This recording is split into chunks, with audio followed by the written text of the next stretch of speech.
हरि सूरवीर चूक जात अपनी कमानों से, नारसीस चूक जात को पथ के ठहराने से। और वृक्ष को चढ़ैया कभों वृक्ष हूं से चूक जात, नदी को तेरैया कभों चूकत तेराने से। और जैसे हम आप बैठे हैं कि पंडित पर चूक जात राज न्याय चूक जात, अरे नाई चूक जात खास छोरा के चलाने से। कहत कभी रामाधीन बड़े ज्ञानी चूक जात, पर एक नहीं चूके चुगल चुगली चलाने से। चुगल को नहीं चुकता कभी। और उसने ऐसी बात कह दी जुझार सिंह से कि महाराज तुम तो यहाँ वहां घूमते रहते हो, तुम्हारे छोटे भाई हरदौल और तुम्हारी पत्नी महारानी चंपावती के बीच में न जाने क्या क्या गोल खेलते हैं।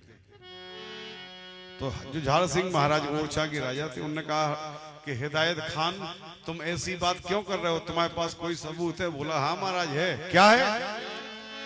कि ना मानो तो महलन में तुम जइयो चुप्पी सादे, और जो कटार दैती धरबे हरदौल कमर में बांधे।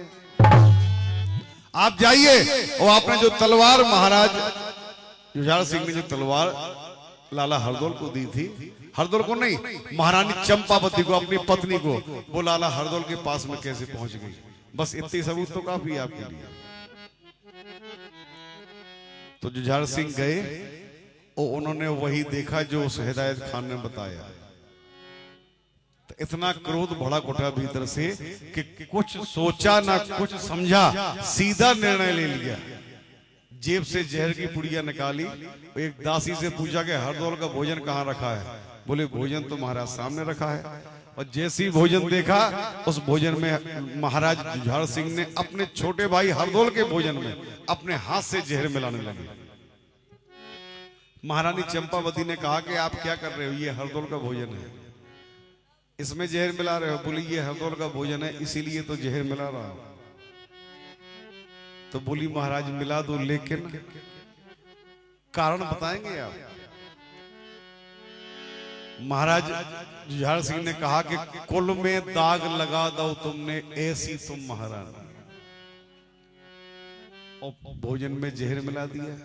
तो महारानी चंपावती ने कहा कि महाराज आप इस बात से बिल्कुल निश्चिंत रहिए कि महारानी चंपावती के होते हुए ओरछा के पवित्र कुल में दाग कभी नहीं लग पाएगा। मिलाइए आप जहर, मैं खिलाऊंगी भोजन हरदौल को। लेकिन एक श्राप दे दी महारानी चंपावती ने, बोली कि अबेलो बुंदेलो का नाम जगत में फैलो हतो तमाम, आज से हो जे हो बदनाम।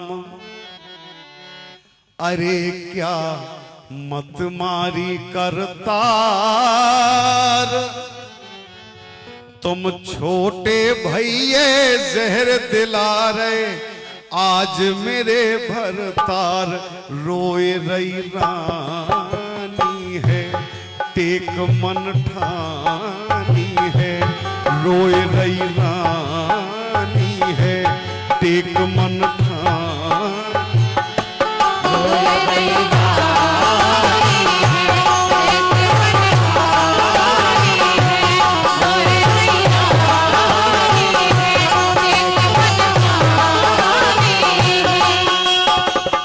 जुझार सिंह बोले मैंने कोई टेक नहीं ठानी है, हरदौल ने काम ऐसे किए हैं। महारानी बोली पागल हो गए हो तुम। क्यों? कि चुगलन ने चुगली कर कर के कर दो दिल काला, सो कहते हो हरदौल ललाखा देव जहर प्याला। तुम भूल गए कि तुम महाराज हो ओरछा के, तुम्हें अपना धर्म ही याद नहीं रहा। करत तुम ऐसे खोटे काम, कहां तक हो अच्छा अंजाम, एक दिन हो जे हो बदनाम। अरे क्या रूठ गया करतार, और जे छोटे भैया जहर दिला रहे आज मेरे भरतार रोए रही रानी है टेक मन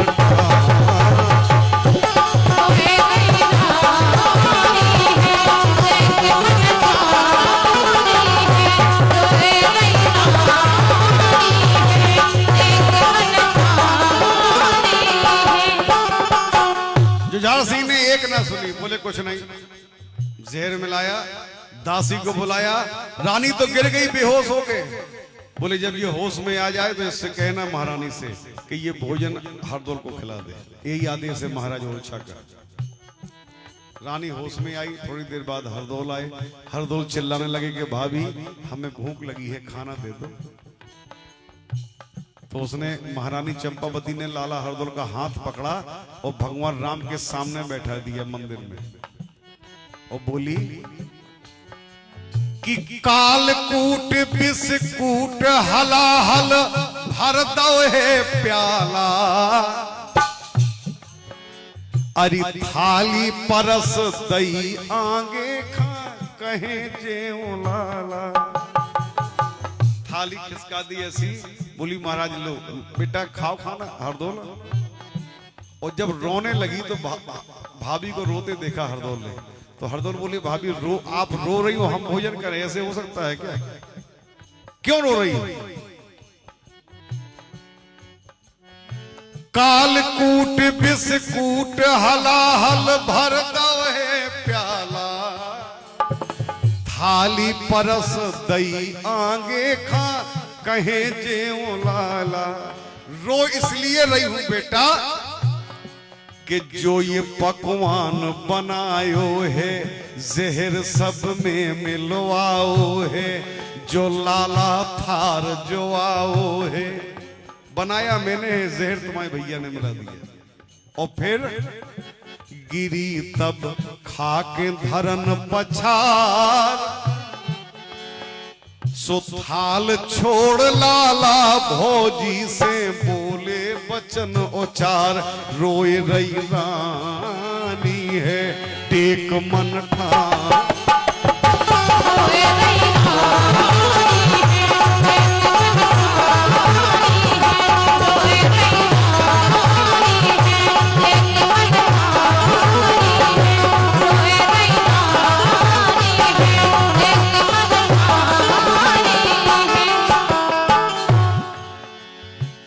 महारानी ने बताया कि बेटा रो इसलिए रही हूं कि तुम्हारे बड़े भैया जुझार सिंह ने आज ऐसी बात कह दी है कि उन्होंने कहा है कि तुमने और हरदौल ने हमारे ओरछा के पवित्र परिवार में दाग लगा दिया है, इसलिए रो रही है।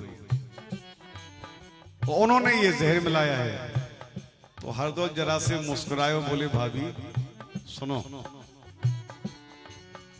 बेपिता तुल्य हैं जेठे भैया आज्ञा में पालूं,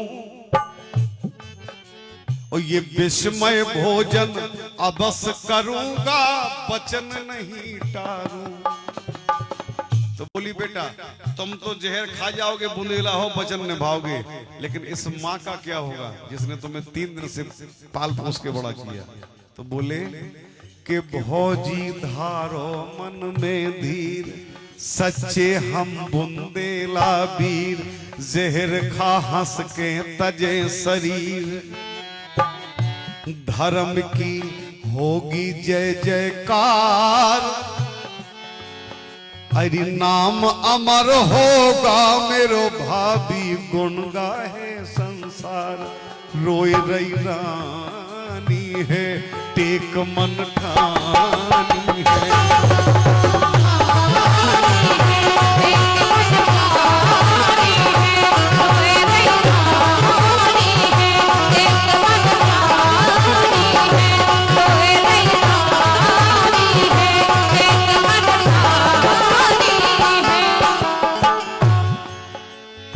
हट की एक न मानी लाला, मर के भी जी गो,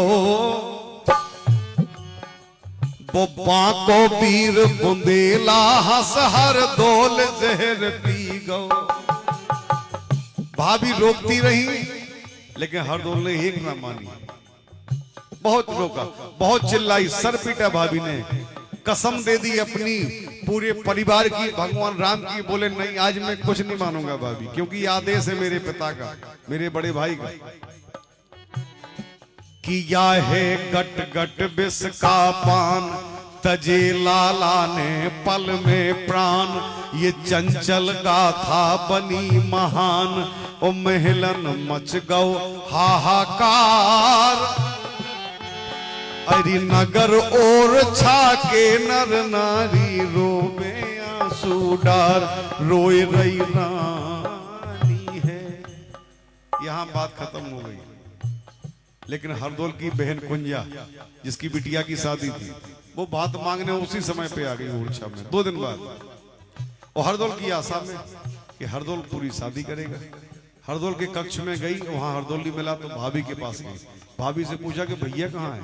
तो बोली भैया का तुम्हें पता नहीं है, भैया तो खत्म हो गया तुम्हारे। बड़े भैया ने छोटे भैया को जहर दिलवा दिया और मार दिया। बोली बड़े भैया ने जो नहीं सोची कि गरीब को ब्याह कैसे होगा। अब बड़े भाई के पास तो मैं जा नहीं सकती, तो हरदौल के चबूतरे पे गई और पूरी श्रद्धा और पूरी मन से चिल्लानी वो विधवा बहन। का चिल्लानी कि पीले चावल धरे चौतरा पे असुआ डारे। अरे छाती पीटे मूड चौतरा से कुंजा मारे। अपना सर पटका उसने चबूतरे पे, और इतना पटका कि चौतरा अंदर भई पानी। बहन कुंजा क्यों घबरानी, ना पर है तो हाँ है रानी। अरे कुंजा मन धीरज धार। तो बाबूली भैया धीरज कैसे रखे, हमारे घर में 1 रुपया नहीं है, एक अन्न का दाना नहीं है, लड़की की शादी है, तुमने कहा था कि हम करेंगे और तुम तो स्वर्ग चले गए, अब कौन करेगा शादी? तो हरदौल की आत्मा बोलती है कि अरे कुंजा मन धीरज धार। घबराओ नहीं कुंजा, तुम न्योते पठवा दैयो जितने हो बे रिश्तेदार। ऐसी शादी नहीं होगी, धूमधाम से होगी। तो बोली करेगा कौन? बोले मैं न्योते आऊंगा, मैं चीकट लाऊंगा, मैं न्योते आऊंगा।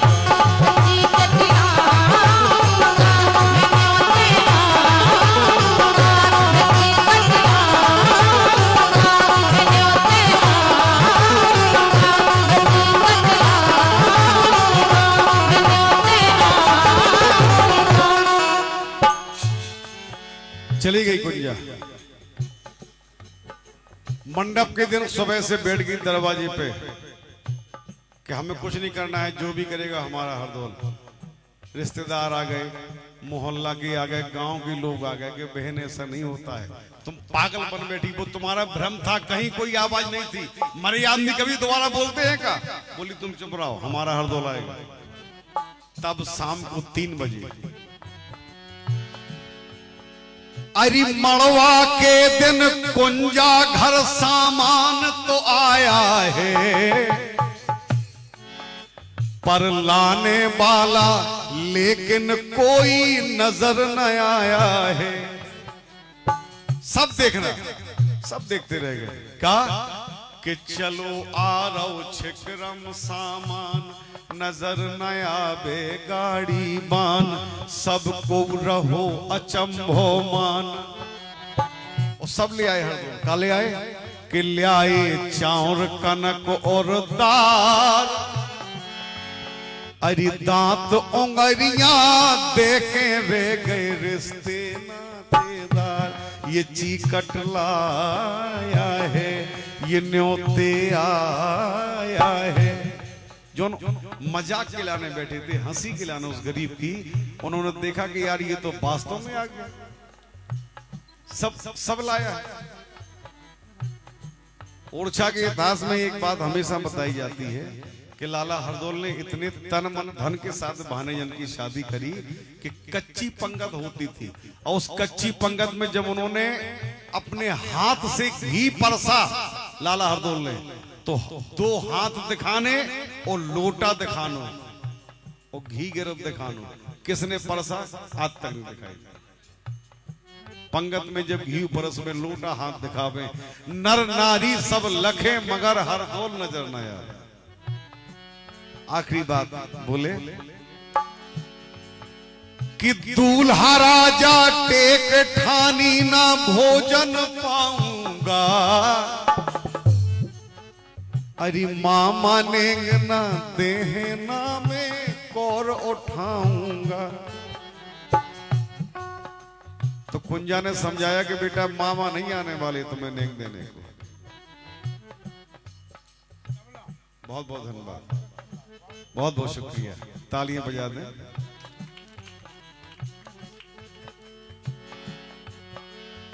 दूल्हा राजा टेक ठानी न भोजन पाऊंगा, मां मानेंगे न देहना में कौर उठाऊंगा। तो धरो कुंजा ने अपनों को, इसलिए कौल रखो कि हरदौल तुम्हारी वजह से पूरी शादी हो गई और धूमधाम से हो गई।